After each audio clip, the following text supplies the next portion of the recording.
মেজেটুর ঘরে এটা ঝিল্লি, অনেক বছর পর খোলা হলো, বুঝতে পারছি না ঠিক হলো কিনা।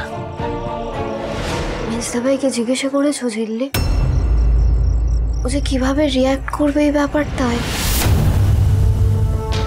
আমি জানি রিঙ্কি, তোমাদের মেজদা ভাই হয়তো আমার উপর রেগেই যাবেন, কিন্তু এটাও জানি এই ঘরটা পরিষ্কার হওয়া খুব দরকার।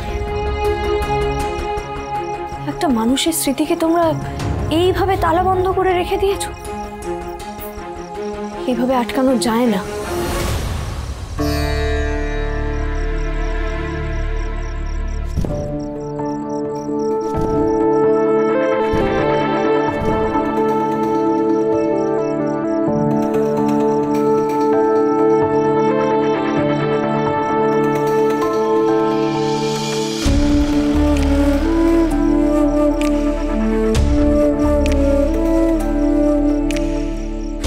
জানো ঝিল্লি, মেজদা ভাই ঘুড়ি ওড়াতে খুব ভালোবাসত।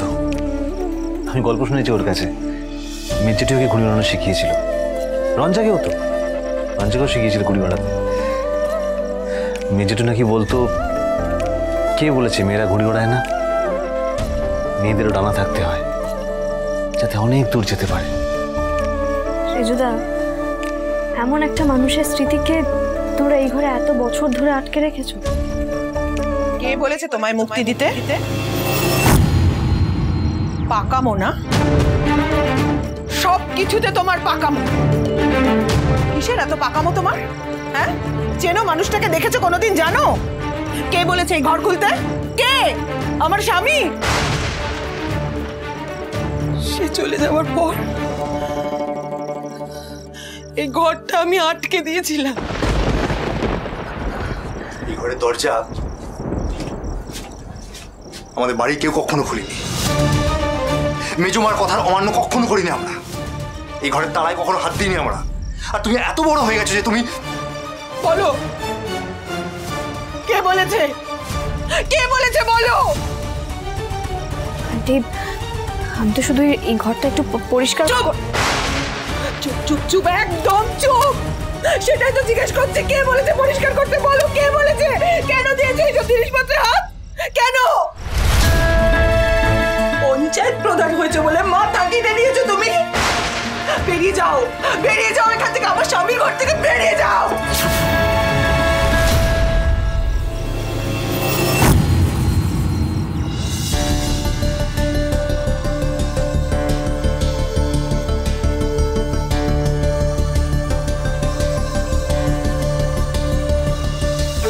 দেখ ঋষি, দেখ,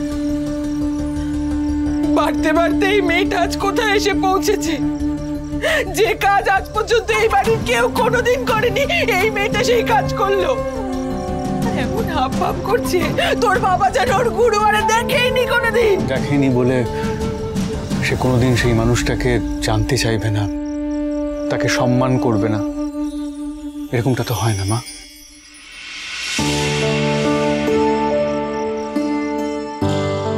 তুমি ঠিক আছো?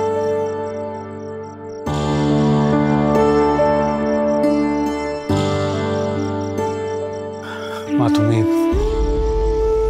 কোনোদিন চাওনি এই ঘরটা খোলা হোক? কেউ কোনোদিন এই ঘরটা খোলেনি। তোমার ইচ্ছেটাকে সম্মান দিয়ে, তোমার যাতে খারাপ না লাগে সেই কারণে। কিন্তু মা,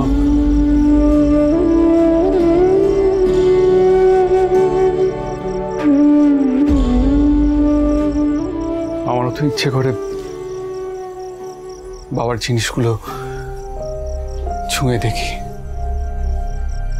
বাবার মেমোরিজ ভিজিট করি। তোমার করে না মা? না, করে না।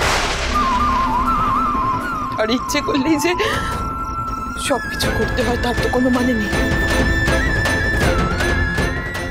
ঘরটাকে পরিষ্কার করতে দাও মা। অনেকদিন হয়ে গেল বাবা চলে গেছে। দেখবে এই ঘরটা পরিষ্কার করলে বাবার স্মৃতিগুলো আরো তাজা হয়ে থাকবে। আমার মনে let this room breathe, মা। Please let it be a life. বউকে সাপোর্ট করছিস না? 2 বছর ধরে এই স্মৃতি আমি আঁকড়ে বেঁচেছিলাম, সব তোরা নষ্ট করে দিলি সব। কেউ শুনলি না আমার কথা। কপাল কপাল কপাল সব আমার কপাল। তবে ফল ভোগ করতে হবে, সবাইকে সবাইকে ফল ভোগ করতে হবে। আমি বিপদে আঙুল দিতে চেয়েছিলাম, কেউ শুনলি না তোরা আমার কথা, কেউ মানলি না, কেউ না কেউ না।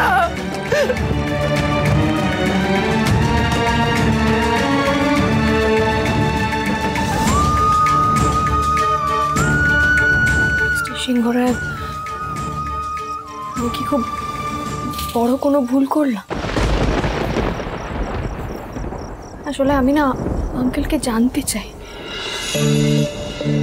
জেঠু, ছোটকা, সবার মুখে আঙ্কেলের অনেক গল্প শুনেছি।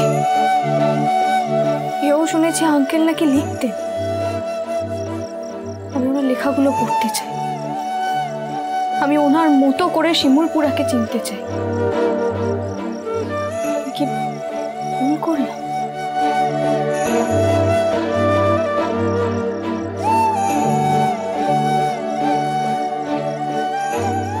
ভুল থেকেই মানুষ অনেক সময় অনেক কিছু শেখে। তাই মাঝে মধ্যে ভুল করাটা জরুরি।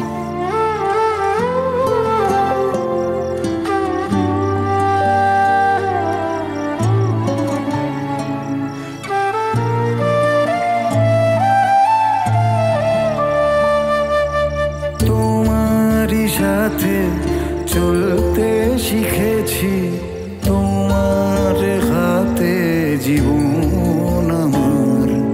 তোমাকে ছাড়া যায় না যে পারা, তোমার কাছে ফিরবো আবার। ওরে মন বলিস অভিমান পিছুটা, একই ঘর দুটো কোণ থেকে যায় যেমন।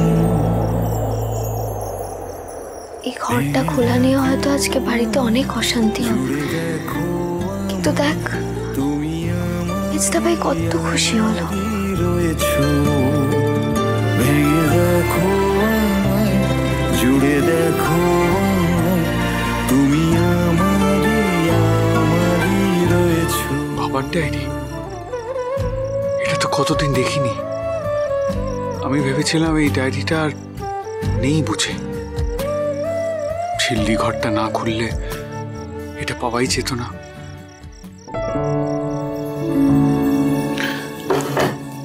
ঘরটা পরিষ্কার করে বেরিয়েছো সবাই।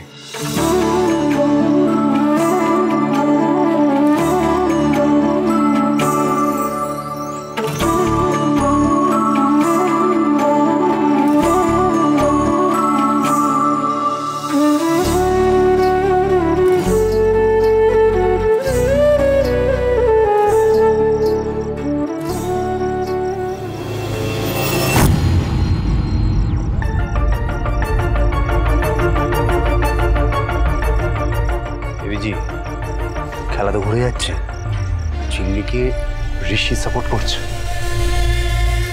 সাপোর্ট করা হচ্ছে, এদিকে আমার মাথায় ব্লিচিং পাউডার ঢালা হচ্ছে, আর ওদিকে রিপোর্টার্সরা এসে চিল্লির ইন্টারভিউ করছে। সুজনে সুজনে রয়েছে যেন তেঁতুল